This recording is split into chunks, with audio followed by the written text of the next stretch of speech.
രാവിലെ ശൂന്യമായിരുന്ന പൂരപ്പറമ്പ് നെയ്തലക്കാവമ്മയുടെ എഴുന്നള്ളത്തോടെ കുടകളാൽ നിറഞ്ഞു. എഴുന്നള്ളിപ്പ് പുറത്തെത്തിയതോടെ മഴ ആർത്തുപെയ്തു. മഴ പെയ്ത പൂരപ്പറമ്പിൽ ദൂരെ നിന്ന് പോലും ആളുകൾ എത്തിയിരുന്നു.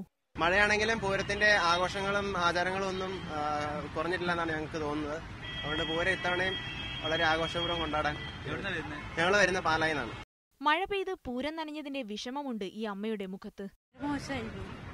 മഴ പെയ്തപ്പോ ആകെ അലകൊലപ്പെട്ടിട്ട് ഇങ്ങനെ സങ്കടമുണ്ട്. വെടിക്കെട്ടുകാർ പ്രധാന വെടിക്കെട്ടും നനയുമോ എന്ന ഭീതിയിലാണ്.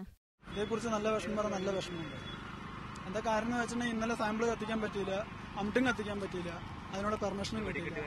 മഴ പെയ്തുവെങ്കിലും എഴുന്നള്ളത്ത് നടന്നുവെന്ന ആശ്വാസത്തിൽ. വീണ്ടും പൂരക്കാലത്ത് മഴ പെയ്തുകൊണ്ടിരിക്കുന്നു. പിന്നെ വിലക്കുകളെ അതിജീവിച്ചുകൊണ്ട് ഞങ്ങളുടെ രാമേന്ദ്രൻ വീണ്ടും പൂരപ്പറമ്പിൽ എത്തിക്കൊണ്ടിരിക്കുന്നു. മഴ സങ്കടമായെന്ന് മഴയിൽ സങ്കടത്തോടെ പറയുകയാണ് എല്ലാവരും. സങ്കടം തന്നെയാണ്.